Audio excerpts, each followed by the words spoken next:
یہ ہے کہ انہیں جانا انہیں مانا نہ رکھا غیر سے کام، للہ الحمد میں دنیا سے مسلمان۔ الحمدللہ رب العالمین والصلاة والسلام علی سید الانبیاء والمرسلین، اما بعد فاعوذ باللہ من الشیطان الرجیم، بسم اللہ الرحمن الرحیم۔ لقد کان لکم فی رسول اللہ اسوۃ حسنہ، صدق اللہ العظیم۔ الصلاة والسلام علیک یا رسول اللہ، الصلاة والسلام علیک یا حبیب اللہ، الصلاة والسلام علیک یا نورا من نور اللہ، صلی اللہ تعالی علیہ وسلم۔ ناظرین کرام، السلام علیکم ورحمۃ اللہ وبرکاتہ۔ الحمدللہ سیرت مصطفیٰ صلی اللہ علیہ وسلم کا درس یعنی سیرت مصطفیٰ کا لیکچر سیریز کا آج انشاءاللہ 14واں ایپیسوڈ ہوگا، جس کے تحت ہم گفتگو کریں گے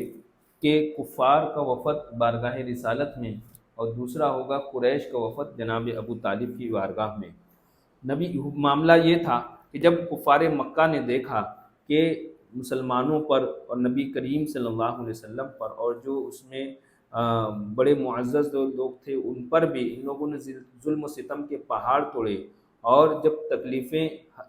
انتہا کی دیں اس کے باوجود بھی یہ سب اسلام سے نہیں پھرے، اور دھیرے دھیرے کر کے اکا دکا کر کے لوگ اسلام کے دامن میں آنے لگے، تو ان لوگوں نے یہ سوچنے پر مجبور ہو گئے آخر کیا ہے، ایسی کون سی وجہ ہے۔ تو اسی بات کو لے کر یہ بارگاہ رسالت مآب میں لوگ حاضر ہوئے۔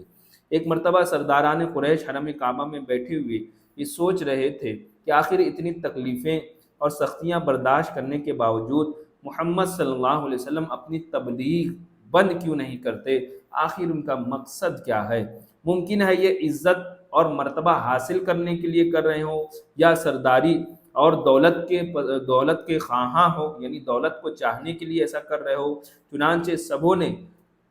عتبہ بن ربیعہ کو حضور اکرم صلی اللہ علیہ وسلم کے پاس بھیجا اور کہا کہ تم کسی طرح ان کا دلی مقصد معلوم کر لو۔ چنانچہ عتبہ تنہائی میں آپ سے ملا اور کہنے لگا، اے محمد صلی اللہ علیہ وسلم، آخر اس دعوت اسلام سے آپ کا مقصد کیا ہے؟ کیا آپ مکہ کی سرداری چاہتے ہیں، یا عزت اور دولت کو پسند کرتے ہیں، یا کسی بڑے گھرانے میں شادی کرنے کے خواہش مند ہے؟ آپ کے دل میں جو تمنا ہو کھلے دل کے ساتھ آپ کہہ دیں، میں اس کی ضمانت لیتا ہوں کہ اگر آپ دعوت اسلام سے باز آ جائیں تو پورا مکہ آپ کے زیر فرمان ہوگا، آپ مکہ کے حاکم تسلیم کر لیے جائیں گے، اور آپ کی ہر خواہش اور تمنا پوری کر دی جائے گی۔ عتبہ کی یہ جادوگر جو ساحرانہ تقریر سن کر حضرت حضور اکرم صلی اللہ علیہ وسلم نے جواب میں قرآن مجید کی چند آیتیں تلاوت فرمائیں، جن کو سن کر عتبہ اتنا متاثر ہوا کہ اس کے جسم کا رونگٹا کیا ہے، بدن کا بال خوف الہی سے لرزنے اور کانپنے لگا۔ حضور اکرم صلی اللہ علیہ وسلم کے منہ پر ہاتھ رکھ کر کہا کہ میں آپ کو آپ کی رشتہ داری کا واسطہ دیتا ہوں اور درخواست کرتا ہوں کہ بس کیجئے، میرا دل اس کلام کی عظمت سے پھٹا جا رہا ہے۔ عتبہ بارگاہ رسالت سے واپس ہوا، مگر اس کے دل کی دنیا میں بدل چکی تھی، اس کے دل میں ایک نیا انقلاب رونما ہو چکا تھا۔ عتبہ ایک بڑا ہی ساحر البیان خطیب اور انتہائی فصیح و بلیغ آدمی تھا۔ اس نے واپس لوٹ کر سرداران قریش سے کہہ دیا کہ محمد صلی اللہ علیہ وسلم جو کلام پیش کرتے ہیں وہ نہ تو جادو ہے، نہ کہانت ہے، نہ شاعری ہے، بلکہ وہ کوئی اور ہی چیز ہے۔ لہذا میری یہ رائے ہے کہ تم لوگ ان کے حال پر ان کو چھوڑ دو۔ اگر وہ کامیاب ہو کر سارے عرب پر غالب ہو گئے تو اس میں ہم قریشیوں ہی کی عزت بڑھے گی، ورنہ سارا عرب خود ان کو کیا ہے فنا کر دے گا۔ مگر قریش کے شرکس کافروں نے عتبہ کا یہ مخلصانہ اور مدبرانہ مشورہ نہیں مانا، بلکہ اپنی مخالفت پر اور اپنی ایذا رسانیوں سے باز نہیں آیا اور اس میں اور اضافہ کر دیا۔ انہوں نے ایک کوشش یہ کی کہ حضور اکرم صلی اللہ علیہ وسلم کے پاس عتبہ بن ربیعہ کو بھیج کر کہ کیا آپ کی منشا ہے یہ جاننے کی کوشش کی، لیکن معاملہ الٹا پڑا۔ پھر دوسرا کام انہوں نے یہ کیا کہ جناب ابو طالب جو اس حضور کے چچا جان تھے ان کے پاس ایک وفد بھیجا کہ کچھ صلح کفار قریش میں جو تھے کچھ تو نالائق قسم کے تھے، لیکن کچھ کیا ہے صلح پسند لوگ بھی تھے کہ بلا وجہ کے جھگڑے اور جھک میں نہیں پڑنا پسند نہیں کرتے تھے۔ وہ چاہتے تھے کہ بات چیت کے ذریعے صلح صفائی ہو اور معاملہ طے ہو جائے۔ چنانچہ قریش کے چند معزز سردار جناب ابو طالب کے پاس آئے اور حضور اکرم صلی اللہ علیہ وسلم کی دعوت اسلام اور بت پرستی کے خلاف تقریروں کی شکایت کرنے لگے کہ وہ ایسا کرتے ہیں ویسا کرتے ہیں۔ جناب ابو طالب نہایت نرمی کے ساتھ ان لوگوں کو سمجھا بجھا کر رخصت کر دیا، لیکن حضور اکرم صلی اللہ علیہ وسلم خدا کے فرمان فاصدع بما تؤمر، یعنی آپ کو جو حکم دیا گیا کھلم کھلا اس کا اعلان فرمائیں اور کھلم کھلا دعوت دین اور دین کی دعوت اور کی تبلیغ کرتے رہیں، دین کی دعوت دیتے رہیں اور تبلیغ فرماتے رہیں، اس کی تعمیل کرتے ہوئے علل اعلان بت پرستی و شرک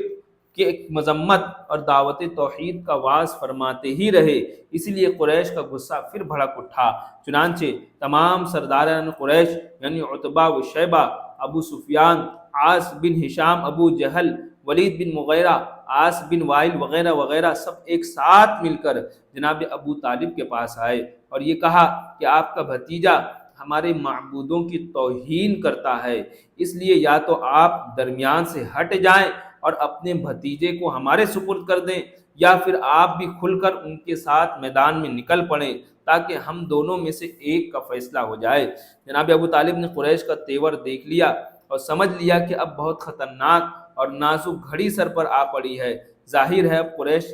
قریش برداشت نہیں کر سکتے، میں اکیلا تمام قریش کا مقابلہ نہیں کر سکتا۔ جناب ابو طالب نے حضور اکرم صلی اللہ علیہ وسلم کو انتہائی مخلصانہ اور مشفقانہ لہجے میں سمجھایا کہ میرے پیارے بھتیجے، اپنے بوڑھے چچا کی سفید داڑھی پر رحم کرو، بڑھاپے میں مجھ پر اتنا بوجھ مت ڈالو کہ میں اٹھا نہ سکوں۔ اب تک قریش کا بچہ بچہ میرا احترام کرتا تھا، مگر آج قریش کے ان سرداروں کا لب و لہجہ، ان کا تیور اس قدر بگڑا ہوا تھا کہ وہ اب مجھ پر اور تم پر تلوار اٹھانے سے بھی پیچھے نہیں ہٹیں گے۔ لہٰذا میری رائے یہ ہے کہ تم کچھ دنوں کے لیے دعوت اسلام موقوف کر دو۔ اب تک حضور اکرم صلی اللہ علیہ وسلم کے ظاہری معین و مددگار جو کچھ بھی تھے وہ صرف اکیلے ابو طالب تھے، یعنی اللہ رب العزت کی مدد تو تھی لیکن ظاہری طور پر صرف جناب ابو طالب کی مدد تھی، یعنی ان کی پشت پناہی کی وجہ سے کفار آپ کو پر کیا ہے چھوٹی موٹی تکلیفیں دے دیتے لیکن قتل کرنے سے کیا ہے گھبراتے تھے۔ حضور اکرم صلی اللہ علیہ وسلم نے دیکھا کہ اب ان کے قدم بھی اکھڑ رہے ہیں۔ چچا کی گفتگو سن کر حضور اکرم صلی اللہ علیہ وسلم نے بھرائی ہوئی آواز میں جذبات بھرے لہجے میں آپ نے فرمایا، چچا جان، خدا کی قسم، اگر قریش میرے ایک ہاتھ میں سورج اور میرے دوسرے ہاتھ میں چاند لا کر دے دیں تب بھی میں اپنے اس فرض سے باز نہیں آؤں گا، یا تو خدا خود اس کام کو پورا فرما دے گا یا میں خود دین اسلام پر نثار ہو جاؤں گا، یعنی شہید ہو جاؤں گا۔ حضور اکرم صلی اللہ علیہ وسلم کی جذباتی باتیں سن کر جناب ابو طالب کا دل پسیج گیا، وہ اس قدر متاثر ہوئے کہ ان کے ہاشمی رگوں کا خون کا قطرہ قطرہ بھتیجے کی محبت میں گرما گیا اور کھولنے لگا، اور انتہائی جوش کے عالم میں کہہ دیا کہ جان عم یعنی چچا کی جان، جاؤ میں تمہارے ساتھ ہوں، جب تک میں زندہ ہوں تمہارا کوئی بھی بال بیکا نہیں کر سکتا۔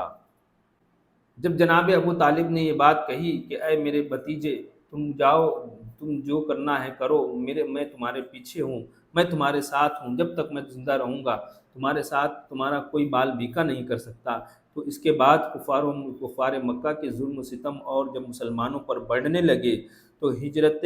حبشہ کا آپ صلی اللہ علیہ وسلم نے حکم دیا۔ ناظرین اکرام،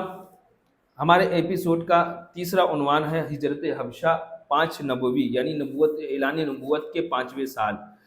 چونکہ کفار مکہ کی جو ظلم و ستم تھے وہ کم ہونے کا نام نہیں لے رہے تھے، جب کفار مکہ نے اپنے ظلم و ستم کی انتہا کر دی اور مسلمانوں کا جینا دوبھر کر دیا تو حضور اکرم صلی اللہ علیہ وسلم نے مسلمانوں کو حبشہ جا کر پناہ لینے کا حکم دیا۔ یہ حبشہ، جسے آج کے زمانے میں ہم ایتھوپیا کہتے ہیں، نجاشی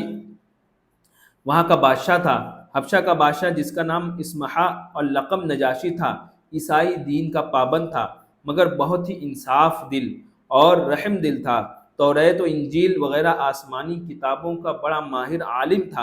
اعلان نبوت کے 5ویں سال رجب کے مہینے میں 11 مرد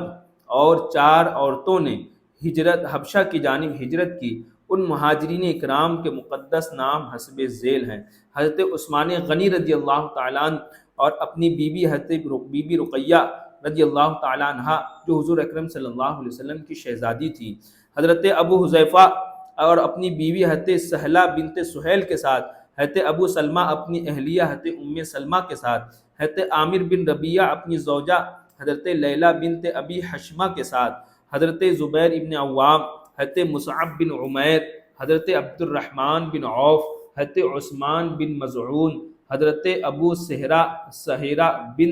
ابی رحم یا حاتب بن عمر رضی اللہ تعالیٰ عنہ، حضرت سہیل بن بیضاء، حضرت عبداللہ ابن مسعود رضی اللہ تعالیٰ عنہ۔ یہ وہ 11 نام ہیں جو جنہیں کیا ہے سب سے پہلی ہجرت یعنی ہجرت حبشہ کی سعادت نصیب ہوئی۔ کفار مکہ کو جب ان لوگوں کی ہجرت کا پتہ چلا تو ان ظالموں نے ان کی گرفتاری کے لیے ان کا پیچھا کیا، لیکن یہ لوگ کشتی پر سوار ہو کر روانہ ہو چکے تھے، اس لیے کفار ناکام واپس لوٹے۔ یہ مہاجرین کا قافلہ حبشہ کی سرزمین پر اترا، امن و امان کے ساتھ وہاں پر خدا کی عبادت میں مصروف ہو گیا۔ چند دنوں کے بعد یہ خبر پھیلی کہ کفار مکہ مسلمان ہو گئے۔ یہ خبر سن کر چند لوگ حبشہ سے مکہ واپس لوٹ آئے، مگر یہاں آ کر پتہ چلا کہ یہ خبر غلط تھی۔ چنانچہ بعض لوگ تو پھر حبشہ چلے گئے واپس، مگر کچھ لوگ مکہ میں روپوش یعنی چھپ کر رہنے لگے۔ لیکن کفار مکہ نے ان لوگوں کا ڈھونڈ نکالا اور ان لوگوں پر پہلے سے زیادہ ظلم و ستم ڈھانے لگے، تو حضور اکرم صلی اللہ علیہ وسلم نے پھر لوگوں کو حبشہ چلے جانے کا حکم دیا۔ تو اس وقت 83 مرد اور 18 عورتیں کیا ہے حبشہ کی جانب ہجرت فرمائی۔ یہ کل گویا کہ 100 لوگوں کا قافلہ حبشہ کی جانب کیا ہے رخصت ہوا۔ اب یہاں پر کفار مکہ کیا ہے اس میں بھی چین سے نہیں بیٹھتے۔ ناظرین اکرام، تمام مہاجرین نہایت امن و سکون کے ساتھ حبشہ میں رہنے لگے، مگر کفار مکہ کو یہ بات کب گوارا ہو سکتی تھی کہ کفار یہ مکہ سے ہجرت کر کے جائیں، مسلمان ہو کر کیا ہے سکون کی زندگی